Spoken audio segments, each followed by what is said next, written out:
Grabe naman tong lugar na to. Wala bang aircon sa bahay ni Lola? Wala eh. Saka sanay na kasi kami na hanging probinsya lang. Malamig naman dito paggabi. Malamig daw. Kaya kayo nangingitim kasi hindi nyo na-experience ang aircon. Tahimik lang si Jessa. Pinagmasdan niya ang pinsan na bagong dating mula sa Maynila. Maputi, maayos ang buhok, naka-sleeveless at may bit-bit na malaking maleta. Kita mo agad na hindi sanay sa probinsya. Ngunit ang huling sinabi nito ay bahagya siyang naasar. Apo, halika, pumasok ka. May niluto akong ginataang gulay para sa'yo. Gulay? Lola naman, meron bang ibang ulam? Siguro seafood or kahit pasta? Hindi ako kumakain ng gulay eh.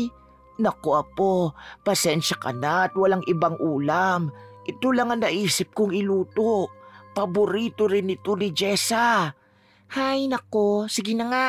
Pero next time try nyo naman yung niluluto sa Maynila. Like carbonara or ramen. Trend na yun ngayon. Napatingin si Jessa kay Lola. Kita sa mukha ni Lola Estrella na medyo napahiya, ngunit pinilit niyang umiti. Halos hindi inaasahan ang inasal ng kanyang apong lumaki sa Maynila. Sige ako na pong maghahain. Maupo na po kayo. Wait lang, may signal ba dito? Kanina pa ako walang signal eh. Paano ako mag-a-update sa mga social media accounts ko kung ganito kabagal ang signal? Nako, Janelle, mahina talaga ang signal dito. Baka dun sa may puno sa labas, minsan may 1 bar o signal dun. Ha? 1 bar? Sa amin sa Manila, kahit nasa banyo, full signal. Grabe naman, bakit kasi pumayag pa ako magbakasyon dito? Mabubuhay kaya ako dito ng ilang linggo? Kainis naman oh. Naglakad-lakad pa si Janelle papunta sa kusina. Napansin niya ang maliit na TV sa ibabaw ng aparador. Oh no, may ganitong TV pa pala ngayon? Wala bang smart TV si Lola? Iyan pa ang gamit ni Lola simula dati. Gumagana pa naman yan ng maayos. Gumagana nga pero luma pa rin. Wala man lang bagong mapanood. Diyos ko, parang museum na tong bahay ni Lola. Napahinto si Jessa sa paghahain. Gusto na sana niyang sumagot, ngunit pinipigilan niya ang kanyang sarili. Baka ganun lang talaga magsalita ang kanyang pinsan. Apo, umupo ka na. Huwag ka na munang magreklamo. Kararating mo lang kaya alam kong pagod ka sa biyahe. Sige pero sana makapagpaayos tayo ng bahay. Ang dilim tapos ang init. Sa Manila kasi may mga aesthetic na restaurant at bahay. Dito parang luma na lahat. Tahimik ang hapagkainan habang kumakain sila. Si Jessa ay tahimik lang at pilit nilulunok ang pagkain. Si Janelle naman ay walang tigil sa karereklamo. Anong tubig to? Huwag mong sabihin galing sa poso. Oo, galing sa puso nga yan, apo. Malamig yan, kaya masarap inumin. Ayoko niyan, Sa amin, puro mineral water. Alam mo bang pag sanay ka sa purified, masisira ang tiyan mo sa maraming tubig tulad nito? Hindi naman yan madumi. Wala tayong mineral na tubig dito, apo. Pero kung gusto mo, bukas bibili tayo sa bayan. Okay, sige. Baka kasi magkasakit ako. Sensitive kasi ako sa ganitong klase ng water. Napailing na lamang si Jessa. Pagkatapos kumain ay nagpunta siya sa likod ng bahay para maghugas ng pinggan. Sinundan siya ni Janelle, dala-dala ang cellphone nito. Saan ka nag-school ulit? Hindi ako nag-aaral. Tumutulong lang ako kay Lola sa bahay. Kaya pala. E di ikaw yung tagalaba, tagaluto, tagalinis? Oo, ako nga. Ang hirap no? Sa Manila kasi may washing machine, may vacuum, tapos food delivery lang kami. Ganito kasi ang buhay dito iba sa Maynila. Hindi naman ako sanay sa ganyan. Kawawa ka naman, dapat magpunta ka sa amin. Malay mo, ma-upgrade din ang buhay mo. Tahimik lang si Jessa. Sa isip niya ay hindi niya gusto ang tono ni Janelle na parang minamaliit siya. Kinagabihan, habang nag-aayos si Jessa ng mga kumot ay lumapit ulit si Janelle. Lola, Saan ako matutulog? Diyan sa kwarto ni Jessa. 2 naman ang kama ron, apo. What? Kasama ko siya? Paano yung mga gamit ko? Baka maalikabukan. Araw-araw naman ako naglilinis doon. I mean, iba pa rin. Sanay ako sa malinis na room. May air freshener, may lampshade, may bedsheet na imported, saka baka mamaya mawalan pa ako ng gamit doon. At sino naman ang kukuha? Ako lang naman ang kasama mo. Pasensya na, apo. Probinsya lang to. Wala tayong kakayahan para bilhin ang mga bagay na sinasabi mo. Ay nako, sige na nga.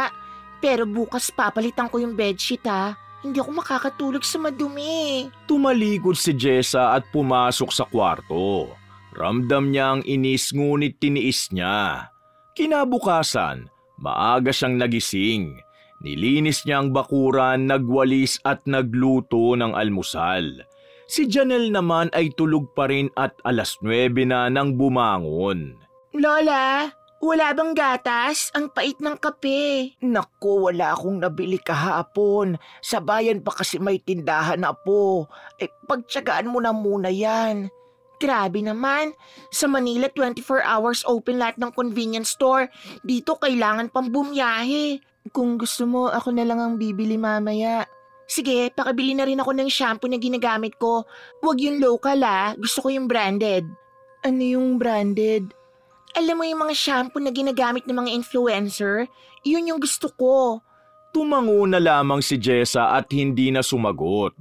Habang nag-aalmusal ay dumaan si Mang Rudy na kapitbahay nila. Magandang umaga, Aling Estrella. Uy, may bisita ka pala. Ay oo, galing pa yan sa Manila. Si Janelle, apo ko. Ay oo nga, halatang taga-syudad. Siyempre naman, kita mo naman sa outfit, 'di ba? Hindi katulad dito lahat naka-shorts at tsinelas lang. Ang babaduy. Tumawa si Mang Rudy ngunit halatang napahiya. Si Jessa naman ay napatingin sa pinsan niya ng masama. Parang sumusobra na yata ito. Janelle, hindi mo naman kailangang sabihin yon. At bakit? Totoo naman hindi ko naman sila iniinsulto. Sinasabi ko lang kung anong nakikita ko. Apo, minsan kasi may mga salitang nakakasakit kahit hindi mo sinasadya. Bakit naman sila ma-offend? Iba naman kasi talaga ang lifestyle namin sa Manila. Hindi sumagot si Lola Estrella. Pagkatapos kumain, lumabas si Jessa para magdilig ng halaman. Iniisip ang mga bagay na ipinagyayabang ng kanyang pinsan. Masyado itong mapagmataas at hilig din ito na ikumpara ang sarili sa iba. La, bakit parang ang tagal maluto ng ulam? Sa amin 15 minutes lang may pagkain na. Niluluto pa ni Jessa ang tinolang manok, apo. Hindi naman kasi mabilisan dito. Ang bagal naman kasi ng sistema dito. Sa Manila may delivery apps. Isang pindot lang may pagkain ka na. Tahimik lang si Jessa habang nag-aayos sa kusina. Subalit ramdam niya na dahan-dahan ang kumukulo ang loob niya sa bawat reklamo ng pinsan. Maya-maya, dumaan ang mag-asawang sina Mang Rudy at Aling Feli. Ngiting-ngiti si Aling Feli habang pinupuri ang kagandahan ni Janelle. Sinabi pa nitong parang artista ang dalaga sa taglay nitong ganda at kinis ng katawan. Ay, thank you po.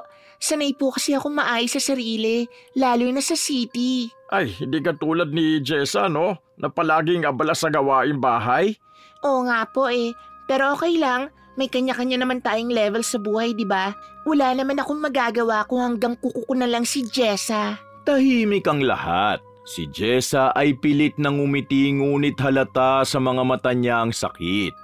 Pag-alis ng mag-asawa, hindi niya na napigilan ng magsalita. Janelle, sana naman wag mo akong maliitin sa harap ng ibang tao.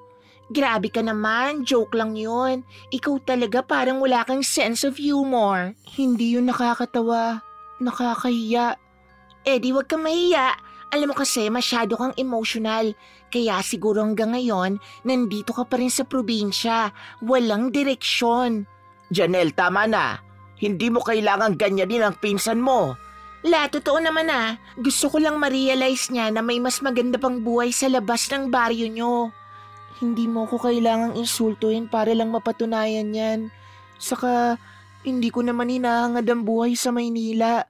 Simpleng babae lang kasi ako at hindi ako katulad mo. Tumahimik si Janelle at umirap bago umalis papasok ng bahay. Naiwan si Jessa sa labas na hawak ang walis at nanginginig ang kamay. Habang pinipigilan ng luha, napansin niyang dumaan sa kalsada ang isang matandang lalaki. Payat, may mahabang balbas at may dalang bayong na puno ng halamang gamot. Napatingin si Jessa sa matanda. Tahimik lang ito habang naglalakad subalit sa bawat hakbang niya may bigat na parang may daladalang lihim. Kilala niya ito, si Tata Teban, ang kilalang manggagamot at mambabarang sa baryo. Hindi pa alam ni Jessa ngunit sa sandaling yun, unti-unti nang nag-aalab ang apoy ng galit sa kanyang dibdib. Apoy na sa mga susunod na araw ay magiging dahilan ng isang desisyon na babago sa lahat. Tahimik ang buong baryo ng gabing yon. Ang mga kuliglig lang ang naririnig sa paligid habang tinatapos ni Jessa ang paghuhugas ng pinggan. Sa loob ng bahay, si Janelle ay abala pa rin sa cellphone. Nagrereklamo tungkol sa mabagal na signal sa pagkain at sa lahat ng bagay. Pagkatapos ng ilang araw na pagtitiis, pakiramdam ni Jessa ay para siyang pinupunit sa loob. Ang bawat salita ni Janelle ay parang kutsilyong dahan-dahang humihiwa sa kanyang pagkatao. Hindi lang siya ang binabastos nito, kundi pati na rin si Lola Estrella, pati ang mismong bahay na kinalakhan nila. Nakatitig si Jessa sa labas, sa kalsadang unti-unting nilalamo ng dilim. Tama na. Sobra na siya. Naalala niya ang matandang lalaking nakita niya nung nakaraang araw, si Tata Teban. Mula pagkabata ay alam ng lahat sa baryo na isa itong magaling na manggagamot at mambabarang. Ngayon, sa unang pagkakataon ay hindi natakot ang naramdaman ni Jessa kundi determinasyon. Mabilis ang hakbang ni Jessa sa madilim na daan. Bit-bit niya ang maliit na supot na may lamang panyo at ilang hibla ng buhok ni Janelle na kinuha niya kanina habang nagsusuklay ito sa tapat ng salamin. Ramdam niya ang kabog ng dibdib niya sa bawat hakbang. Pagdating niya sa bahay ni Tata Teban, naamoy agad niya ang pinaghalong usok ng insenso, kamangyan at luya. Ang paligid ay napapalibutan ng mga tuyong damo at bote ng langis. Bumukas ang pinto bago pa siya kumatok. Ineng, ano sadya mo rito? Magandang gabi po, Tata Teban. Hindi ko na po kaya. Araw-araw niya kaming inaapi ni Lola. Ang sakit na. Sobrang yabang niya at minamaliit ako lagi. Maraming paraan para mapatahimik ang mga katulad niya. Pero tandaan mo na bawat sumpa ay may balik. Sigurado ka ba sa gusto mo? Napalunok si Jessa. Sa isip niya'y bumalik lahat ng alaala. Ang pangungutya, ang pagtawa ng pinsan niya sa harap ng mga kapitbahay at ang pagmamataas. Opo, Tata Teban. Gusto ko siyang turuan ng leksyon. Yun bang maramdaman niya yung sakit na binigay niya sa amin ni Lola? Tumango si Tata Teban. Kinuha niya ang panyo at buhok at inilagay sa isang mangkok na may langis at abo. Bumubulong siya ng mga salita na hindi mawari ni Jessa. May tunog na parang humahaginit na hangin sa loob ng bahay kahit walang bukas na bintana. Sa loob ng ilang gabi ay maririnig niya ang mga bulong ng konsensya. Magsisimula ito sa simpleng insekto. Pero kung lalala ang galit mo, ay lalaki rin ang parusa. Insekto? Langaw! Hindi siya titigilan ng mga langaw hanggat hindi siya natututo. Natigilan si Jessa. Langaw, simple lang kung tutuusin. Ngunit sa isip niya, Sapat para pagdudahan ni Janelle ang sarili para matakot at para matauhan. Bago ka umalis, tandaan mo na kapag tumindi ang galit mo, titindi rin ang parusa. Alam kong hindi iba sa iyo ang babaeng ito. Kaya wag mo nang palakihin ang alitan nyo nang hindi na humantong sa malalang kalagayan. Maraming salamat, Tata Teban. Ito po ang perang naipon ko. Sana sapat na po yan. Alis na po ako. Tahimik lang si Jessa habang lumalabas ng bahay. Sa daan pa uwi, ramdam niya ang lamig sa paligid. Ngunit sa loob niya, parang may apoy na lumalagablab sa kanyang dibdib. Pagdating ni Jessa sa bahay ay tulog na si Lola Estrella sa kabilang silid. Si Janelle naman ay nakahiga pa rin sa kama at hawak ang cellphone at nanunood ng video sa mahinang signal. Grabe naman yung bagal ng signal. Nakakabwisit naman sa probinsyang to. Hindi kumibo si Jessa. Pumasok lang siya at humiga sa kabilang kama at nagkunwaring pagod. Ngunit sa isip niya, umaalingaw-ngaw pa rin ang tinig ni Tata Teban. Nang sumapit ang 12:00 ng gabi, biglang bumangon si Janelle. Ano to? Nagkakamot siya ng tenga. May narinig siyang parang ugong na maliliit na pakpak. Akala niya isa lang na langaw. Ngunit nang tumagal ay dumami. Lola, Jessa, may langaw dito! Tumayo si Jessa at nagkunwaring nagulat. Ngunit sa isip-isip niya ay yun na ang simula. Langaw lang yan, huwag mong pansinin. Hindi lang isa, ang dami nila. Nilingon ni Jessa ang pinsan. Hindi siya makapaniwala at totoo nga. Sa paligid ng ulo ni Janelle, may nagkakagulong mga langaw. Nagsisiksikan sa kanyang tenga na parang may hinahanap. Nakakapanindig balahibo. Sinubukan ni Janelle na takpan ang una ng ulo niya. Walang epekto. Inuha niya ang earphones at ipinasok sa tenga. Ngunit patuloy ang langit-ngit ng pakpak sa paligid niya. Alis dyan! Kadiri kayo! Nagising si Lola Estrella at nagmamadaling bumangon at pumasok sa kwarto. Ano bang nangyari, Apo? Tignan mo to. Hindi umaalis sa mga langaw. Bakit ganito? Kadiri! Nagsindi si Lola Estrella ng kandila. Subalit nang lumiwanag ang kwarto, ang mga langaw ay parang lalo pang dumami. Dumadapo sa buhok ni Janelle, ganun din sa kanyang leeg. Ngunit higit sa lahat, pilit na pumapasok sa kanyang tenga. Nako, baka naamoy lang nilang shampoo mo o kung ano. Hindi la, ang dumi kasi ng bahay mo kaya ako binabaan ng langaw. Dapat kasi araw-araw mong linisin tong bahay. Naniga si Jessa sa narinig. Dahil sa kabila ng sitwasyon nito, nagagawa pa ring manisi ng pinsan niya. Hindi mo pa rin alam kung saan ka nagkamali. Ano yung sinabi mo? Wala, magpahinga ka na lang. Baka bukas mawala na yan. Subalit hindi nakatulog si Janelle buong gabi. Walang katapusan niyang binubugaw ang mga langaw na parang sinasadya siyang pahirapan.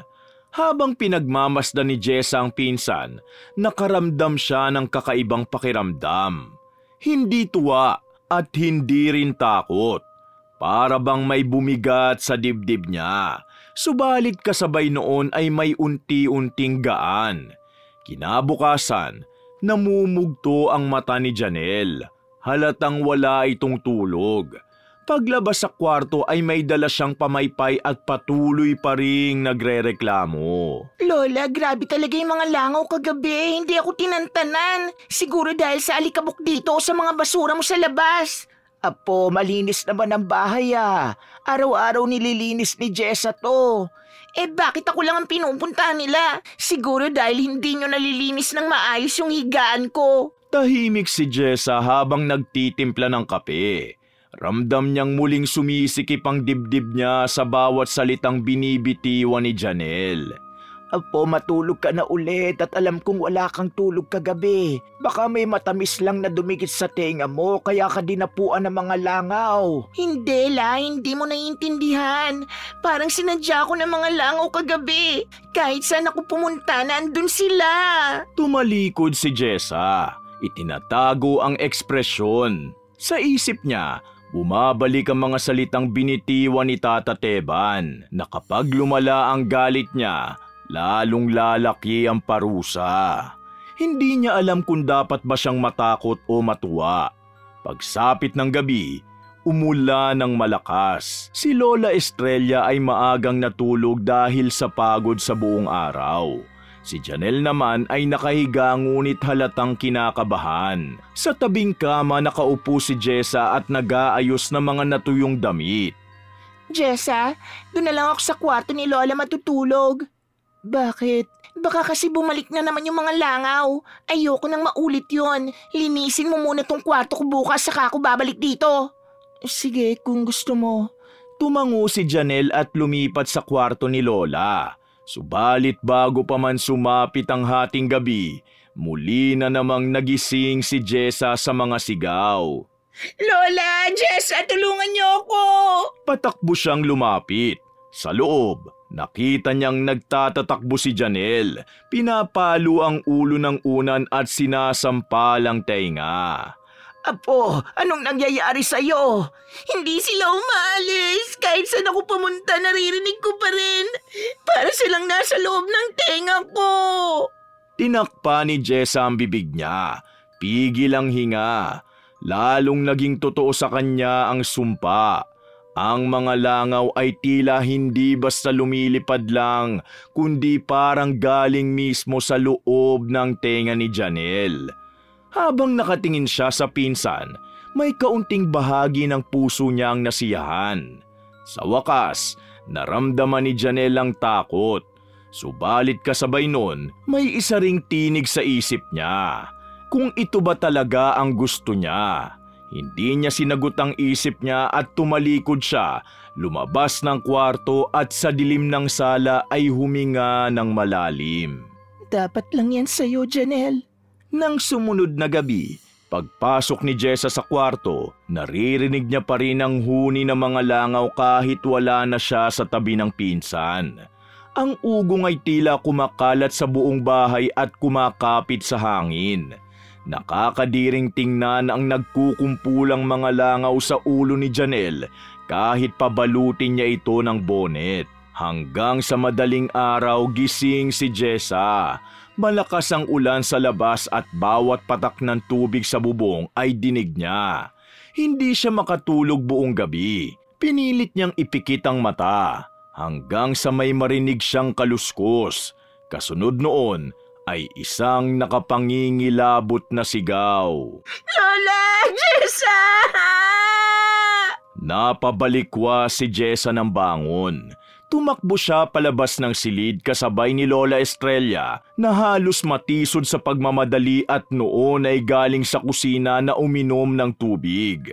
Pagpasok nila sa kwarto, bumungad sa kanila ang eksenang hindi nila malilimutan. Nakasubsob si Janelle sa sahig, nanginginig at halos hindi makapagsalita. Hawak-hawak niya ang tiyan at patuloy na sumusuka. Sa bawat pagduwal niya, may lumalabas na itim na likido na malapot, mabaho at may halong mga patay na langaw na kitang-kita sa liwanag ng kandila. Diyos ko! Ano to, Apo? Halos mawala ng boses si Janelle sa pag-iyak. Ang maputi niyang balat ay nanlilimahid at ang mga mata niya ay parang nagdidilim sa takot. Ayoko na dito. Parang may kung anong pumasok sa loob ng katawan ko. Hindi ko alam kung anong nangyayari. Lumapit si Jessa nang nanginginig ang kamay habang nakatingin sa sahig. Ang mga itim na itlog na isinuka ni Janelle ay kumikilos pa na parang may mga buhay na gumagapang sa loob. Isa-isa, pumuputok ito at may lumalabas na mga patay na langaw. Basang-basa sa itim na likido. Hindi alam ni Jessa kung matatakot ba siya o manghihilakbot sa sarili niyang ginawa. Langaw, sabi niya sa isip. Sinabi ni Tata Teban na magsisimula sa langaw. Santa Maria, maawa ka sa amin. Maawa ka sa apo ko. Hinawakan ni Jessa ang balikat ng lola, ngunit nanlalamig ito. Sa mga sandaling yun, ramdam ni Jessa ang kabigatan ng sumpang pinakawalan niya. Parang ang bawat langaw na lumalabas kay Janelle ay piraso ng kanyang sariling konsensya na kumakawala. Lumipas ang ilang minuto bago tuluyang humupa ang pagsusuka ni Janelle. Napahandusay ito sa sahig, humihingal at nanginginig. Gusto ko nang umuwi. Gusto ko magpagamot sa Manila. Baka may mga gamot doon. Hindi ko na kaya to. Tahimik lang si Jessa. Hindi siya makatingin ng diretso sa pinsan. Bumigat ang dibdib niya. Parang gusto niyang sabihin na siyang may kagagawan, ngunit wala siyang boses. Napatitig siya sa mga patay na langaw sa sahig na nakakalat na parang nakatingin din pabalik sa kanya. Sige apo, umuwi ka na. Magpahinga ka sa Maynila. Baka mas gumaan ang pakiramdam mo doon. Tumango si Janelle, subalit halatang nangihina. Nilinis ni Jessa ang sahig habang nakayuko. Pinipigilan ang panginginig ng kanyang kamay. Hindi niya alam kung anong mas malakas, ang kabog ng kanyang dibdib o ang tunog ng ulan sa labas. Pagkalipas ng ilang oras, nag-empake na si Janelle ng mga damit. Si Lola Estrella ay nagluto ng mainit na sabaw ngunit hindi rin ito kinain. Tahimik ang bahay maliban sa marahan na pagpatak ng ulan. Habang inaayos ni Janelle ang kanyang gamit, nilapitan siya ni Jessa. Hindi niya alam kung anong sasabihin ngunit hindi siya mapakali. Janelle, sigurado ka bang gusto mong umalis? Oo, hindi ko na kaya. Baka pag umuwi ako sa Maynila may makatulong sa akin na doktor. Baka may Lunes pa. Pasensya na, Lola, Jessa, kung naging masama ako sa inyo. Nilingon ni Jessa si Lola Estrella. Nanahimik lang ito ngunit halata sa mga mata ang lungkot. Lumapit si Janelle sa kanila. At sa unang pagkakataon simula nang dumating siya, yumuko ito. Umiiyak habang humahawak sa kamay ng kanyang lola. Lola, patawarin niyo ako, ang yabang ko. Akala ko magaling ako sa lahat kasi taga Maynila ako. Pero ngayon na naranasan ko na ang ganitong bagay, nakaramdam ako ng takot. Saka ako na-realize na walang ibang makakatulong sa akin dito kundi kayo lang kasi pamilya tayo. Pero pasensya na sa mga sinabi ko ay parang hindi ko kayo kadugo. Hayaan niyo po, pag gumaling ako, babalik ako rito. Babawi ako sa inyo. Napatitig si Jessa sa pinsan. Ang dating matayog at mayabang na babae, ngayoy parang batang nagmamakaawa. Doon niya naramdaman ang biglang kirot sa puso. Hindi dahil sa awa, kundi sa katotohanang siya mismo ang dahilan kung bakit nagkaganito si Janelle. Habang yakap ni Lola si Janelle, hindi na napigilan ni Jessa ang pag-iyak. Lumapit siya at hinawakan ng braso ng pinsan. Janelle, huwag ka munang umalis. Ha? Bakit naman, Jessa? Kailangan ko magpagamot, baka lumala to. Hindi ka gagaling sa Maynila. Natahimik si Lola Estrella. Napatigil si Janelle at halatang nabigla at naguluhan sa sinabi ng pinsan. Anong ibig mong sabihin? Hindi nakasagot agad si Jessa. Tumulo ang luha niya habang tinititigan ng pinsan. Ang totoo, gusto niya nang umamin.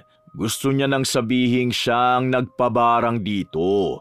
Subalit natatakot siya sa magiging reaksyon ni Lola at sa galit ni Janelle at sa posibleng kaparusahan ng Diyos.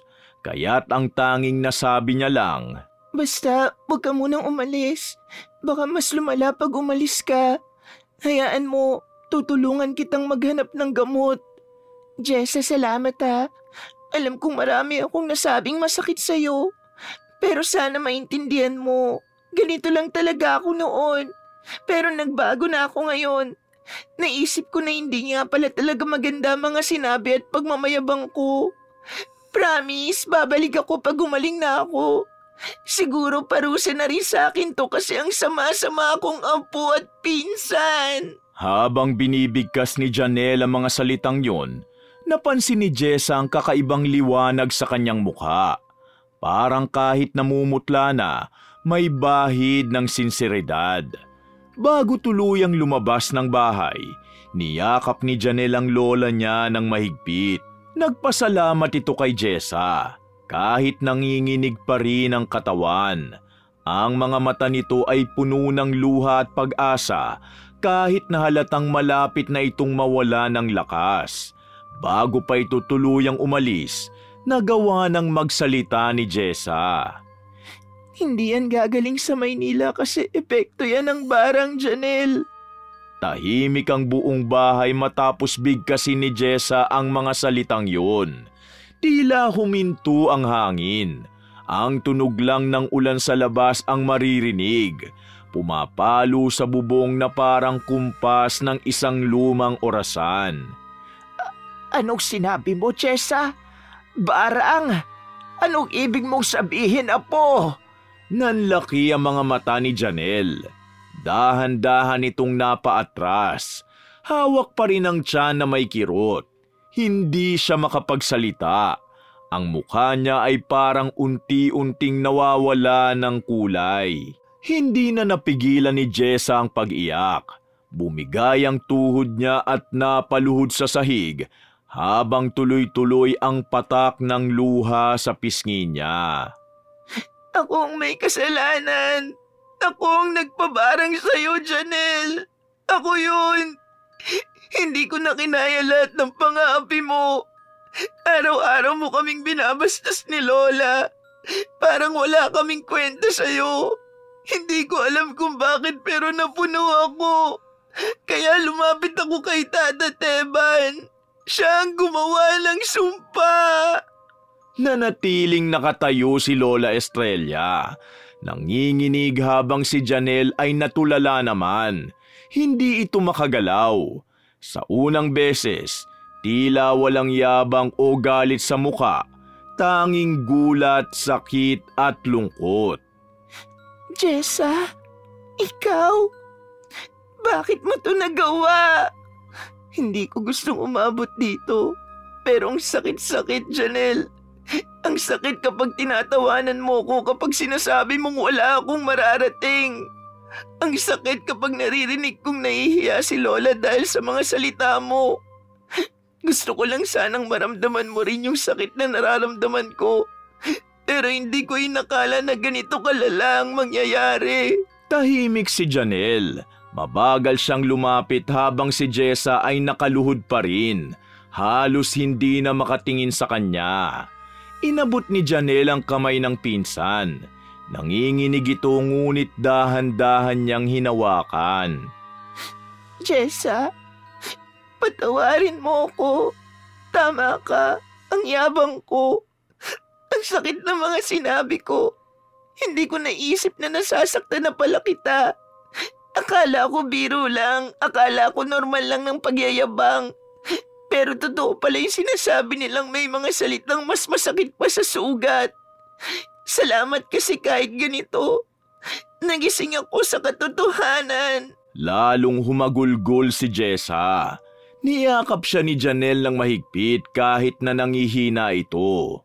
Sa unang pagkakataon, walang galit o puot. Tanging luha at pag-unawa ang namamagitan sa kanila. Mga apo ko, hindi ko akalaing aabot kayo sa ganitong sitwasyon. Pareho kayong nasaktan, pareho ring nagkamali. Jessa, mali ang gumanti ng sama ng loob sa pamamagitan ng kasamaan. At Janelle, mali rin ang pangmamaliit sa kapwa. Ang pamilya hindi dapat naglalaban, dapat nagtutulungan. Walang mataas, walang mababa. Lahat pantay. Niyakap ni Lola Estrella ang dalawang apo. Mainit, mahigpit, parang niyayakap din niya ang mga sugat na matagal nang itinatago sa kanilang tatlo. Sa yakap na yun, tila may biglang gaan sa hangin. Sa unang beses, tahimik ngunit payapa ang buong bahay. Pagkatapos ng ilang oras, humupa na ang ulan. Ang unang sinag ng araw ay marahang tumago sa siwang ng bintana. Si Jessa ay tahimik lang na nakaupo sa harap ng mesa, hawak ang rosaryo ni Lola. Si Janelle naman ay nakahiga ng nangihina, ngunit may bahid na ng liwanag sa kanyang mukha. Wala na ang mga langaw, wala na ang ugong, ngunit may kaba pa rin sa dibdib ni Jessa. Lola, kailangan kong itama to. Kailangan kong ayusin ang lahat. Kailangan kong pumunta kay Tata Teban. Tumango si Lola Estrella sabay abot ng payong. Si Jessa ay tumayo at kahit nanginginig pa rin ang tuhod, lumakad palabas ng bahay. Pagdating niya roon, tila mas madilim ang paligid kaysa dati. Ang mga halaman sa paligid ay parang nalalanta at ang hangin ay malamig. Bumukas ang pinto kahit hindi siya kumatok tulad nung una. Lumabas si Tata Teban, nakasuot ng lumang baro at tila alam na niya ang dahilan ng pagdating ni Jessa. Alam kong darating ka, Iha. Ramdam ko na kagabi pa. Malalim ang galit na ginamit mo pero mas malakas ang pag-ibig na bumalik sa puso mo. Kaya ka nandito ngayon, tama ba? Tata Teban, tulungan niyo po ako. Hindi ko alam na ganito kalala ang magiging epekto. Pakiusap po, itigil niyo na ang barang. Hindi ko na kaya. Ayokong masaktan pa si Janelle. Nagsisisi na po ako. Tahimik si Tata Teban. Kinuha niya ang isang lumang garapon na may laman pang abo at buhok. Ito ang parehong bagay na ginamit niya nung gabi ng sumpa. Ang bawat sumpa ay galing sa galit at ang tanging makakabasag nito ay kapatawaran. Pero tandaan mo, Jessa, hindi ako ang tunay na nagtanggal ng sumpa. Ikaw yon ang pinili mong umamin, humingi ng tawad at magmahal muli. Kinuha ni Tata Teban ang garapon, binuksan yun at ibinuho sa lupa. Mula sa abo, lumabas ang manipis na usok na parang hangin na umaakyat sa kalangitan. Kasabay noon, tila humupa ang bigat sa dibdib ni Jessa. Ang simoy ng hangin ay tila mas presko at ang paligid ay nagliwanag. Tapos na ang sumpa! Pero wag mong kalimutan, anak! Ang mga salita at galit kapag ginamit sa mali, may balik yan. Kung gusto mong tunay na lumaya, patawarin mo rin ang sarili mo. Tumango si Jessa, umiiyak. Lumuhod siya at hinalikan ang kamay ng matanda bilang pasasalamat. Maraming salamat po, Tata Teban. Pagkatapos noon ay umuwi na si Jessa. Pagdating sa bahay ay nadatnan niyang nakaupo si Janelle sa may bintana. May hawak na mainit na tsaa. Mahina pa rin ito ngunit nakangiti. Pagkakita sa kanya ay agad itong tumayo. Jessa, ang gaan na ng pakiramdam ko. Wala na yung sakit, wala na yung mga langaw. Parang gumaan na ang paligid. Ngumiti si Jessa at tuluyang napaiyak. Lumapit siya at niyakap muli si Janelle at mas mahigpit pa kaysa kanina. Tapos na ang lahat. Salamat sa pagpapatawad, Janelle. Hindi mo kailangan magpasalamat. Lahat naman tayo nagkakamali eh. Ang importante, natututo tayo. Saka hindi mo rin gagawin sa akin yun kung naging mabuti lang akong pinsan sa'yo. Naiintindihan kita. Salamat kasi dahil sa'yo. Natuto talaga ako. Lumapit si Lola Estrella at tinapik ang balikat ng dalawang apo. Ayan, ganyan ang gusto kong makita. Nagmamahalan at nagkakaunawaan. Apo, tandaan nyo, hindi lahat ng sugat nakikita. Minsan nasa puso. Ngunit sa tamang oras, gumagaling din yan. Ang mahalaga, marunong tayong humingi ng tawad at marunong din tayong magpatawad. Sandaling natahimik ang lahat. Sa labas, unti-unting sumisikat ang araw. Ang ulan ay huminto at ang mga ibon ay muling nagbalik sa mga sanga ng puno. Sa loob ng bahay ay may bagong liwanag na hindi lang mula sa araw, kundi mula sa 3 pusong muling pinagtagpo ng kapatawaran. Ang galit ay parang apoy na kaya nitong painitin ang puso. Ngunit kapag pinabayaan, sinusunog din ito ang kaluluwa. Ang kabutihan naman, kahit huli nang dumating, laging may kakayahang pawiin ang dilim. At sa huli, walang sumpa ang mas makapangyarihan kaysa sa kapatawaran. Wakas!